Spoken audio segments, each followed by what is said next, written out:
How's it going, guys, gals, and indie pals? I'm Alice Wonderland, your favourite Kiwi trans girl, and you know what?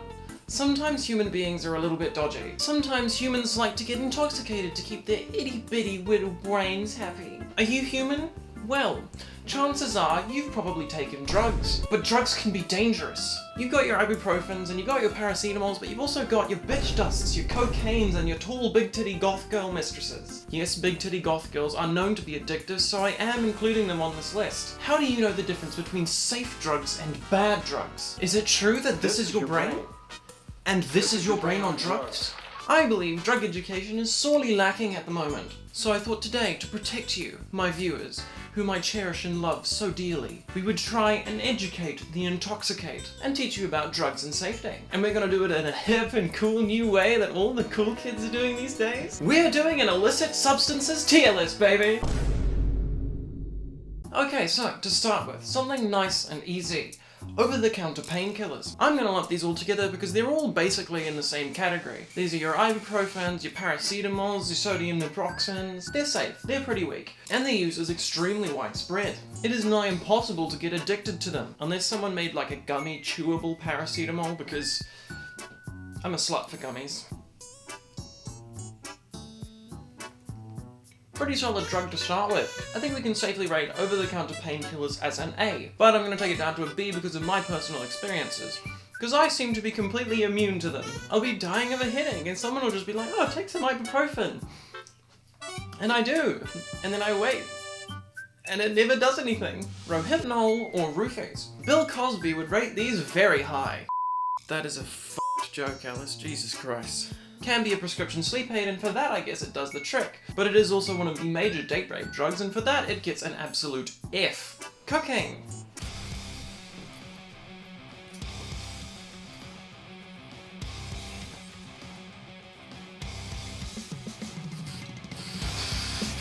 Oh god. Oh, that was a mistake. Great going, Alice in Wonderland. You now have self-raising flour in your nasal cavity. Why did I do that? Cocaine is commonly used by real estate agents, lawyers, business magnates, and that one guy at the party that keeps trying to get me to go clubbing. I don't want to go, dude! I don't like you! Basically all the people that nobody likes. E. I did actually just snort self-raising flour through a Nerf dart, and I'm seriously questioning my life choices. Oh my god. Oh. Nicotine. Oh yeah, you'll know what's coming with this one. E. The only reason it's not an F is because vaping is kind of a more common form these days and it's slightly less bad for your health. There is nothing good news about nicotine. It's extremely addictive, the high lasts about 30 seconds, and most of the forms in which you take it give you cancer. Why? Just why would you? Alcohol. Everybody knows that a Friday night out drinking with your buddies is a good time, and I'm no different. Who wants a bloody brewski? Yeah, let's get this party started! I'm partial to a couple beers every now and again, but alcohol is not as safe as it might seem. And in fact, many would say that alcohol is possibly one of the more dangerous drugs out there, simply because of how easy it is to get. I took these out of my dad's fridge.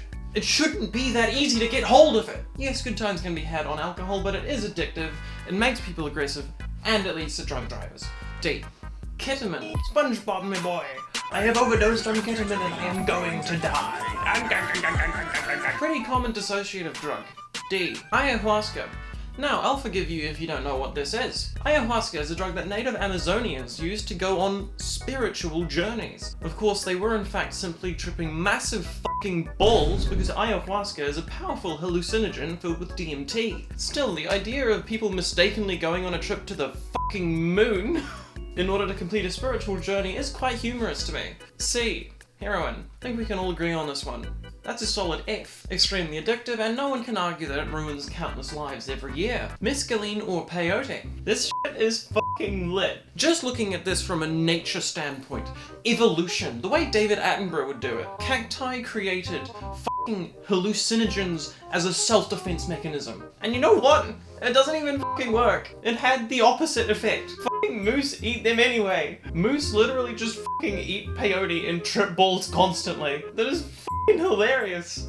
A. No wonder moose don't give a f***.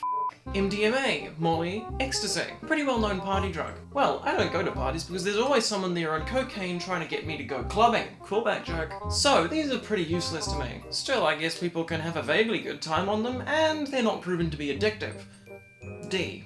Tall, big titty goth mistresses. Now, there are several forms of tall, big titty goth mistresses, but for the purposes of this video, I'm going to lump them all together, otherwise I will literally go on for hours talking about tall, big titty goth mistresses. You have the transgender subtype.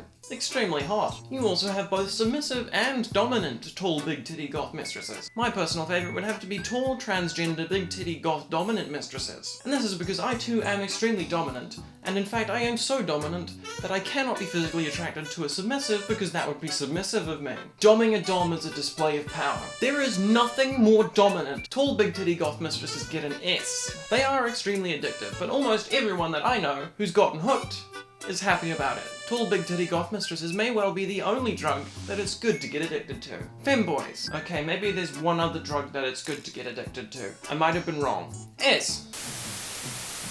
Welcome to the Alice in Wonderland Halftime Show. I'm your host, Alice in Wonderland, and today we're going to be continuing our ongoing game of chess. This is the state of the board. The last time we played, we actually had 3 top comments evenly liked. However, 2 of them were for the same move, so we're gonna go for that one. Castle A8 to A2. Capturing my pawn. This was my plan all along. I know that the world is suffering from a porn addiction, so I thought if I sacrificed as many as possible, we could make a difference. But now, of course, you're wondering what I'm going to do.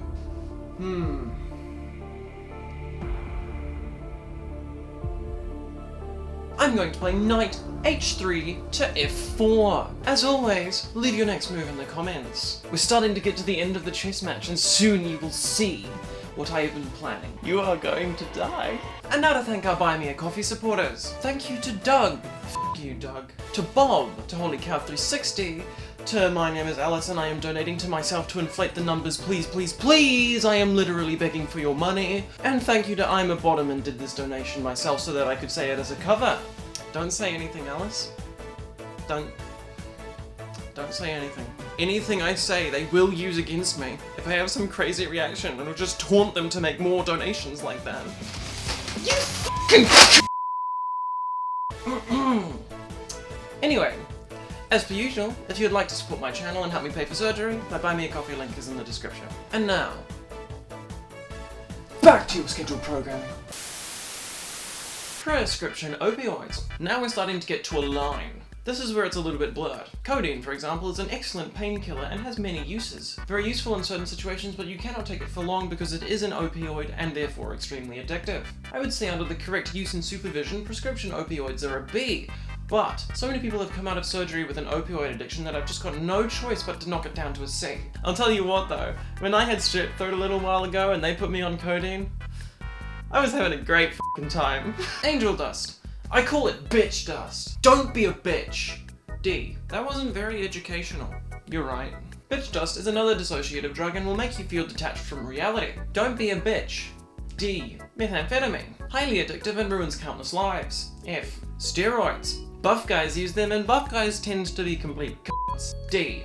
Bath salts. Possible long-term health effects. Death. Yeah, that pretty much says it all. F. Avoid this one. The amount of fucking stories that went around in the 2010s when fucking synthetic cathinones became popular was ridiculous. I remember all of my fellow teenagers talking about someone on bath salts eating another guy's literal face. Cannabis or marijuana can be addictive and definitely not good for your lungs as the main method of ingestion is smoking. Still, compared to alcohol, I do believe it's safer. Tends to make people docile rather than aggressive. Similar to the effects of tall, big titty goth trans dominant mistresses. Marijuana gets a C. Not great, not terrible. Synthetic cannabinoids, often marketed as synthetic marijuana, or as a natural, safe, or legal alternative to marijuana. Do not be fooled. Synthetic cannabinoids are often much stronger than cannabis and can be quite dangerous. E. LSD. Acid. LSD can be a good time if you want to go to the fucking moon. Can cause psychosis and dissociation, and for these reasons it is safer to trip with other people. And to be safe, do not go anywhere near psychedelics / hallucinogens if you have a history of psychotic or schizoaffective tendencies. LSD is not addictive. It is a very powerful drug, but I'm actually going to give LSD a B, due to its lack of hazardous long-term effects. You just need to be careful with it in the short term. Trip safely with other people and in comfortable, familiar environments. Magic mushrooms! Same deal as LSD, except there's a small chance that you picked the wrong mushroom and instead of going on a trip to the fucking moon, you're on a trip to the fucking hospital because you have liver failure. C. Jelly beans. Alice, what are you doing? What are you doing? Alice? Don't do it. Alice! Don't snort the jelly bean! And that's all of the drugs I can think of. This is my completed illicit substances tier list. Let me know what you think of the rankings. Now, of course, to make these rankings, I did, of course, take all of these drugs. Every single one. Yes. That was a lie. Honestly, the entire reason I made this video is just because I thought the title Trans Girl Ranks Illicit Substances would be funny as f***. Now, of course, my recommendation.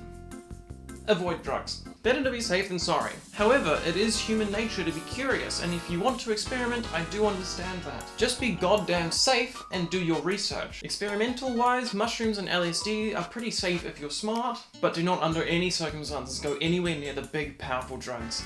Heroin, meth, etc, etc. It's just not worth it. And for the love of God, don't even think about trying tall, big titty goth mistresses, okay? Because I promise you will never break that addiction. I'm telling you not to look for them because there's a finite supply and I don't want to share. I am evil. Anyway, if you like this video, please consider hitting the like and subscribe buttons. You can also ding the bell if you're feeling extra cool. Please leave a comment. It helps. If you want to support my channel and help me pay for surgery, my Buy Me a Coffee link is in the description. And now, for me to disappear.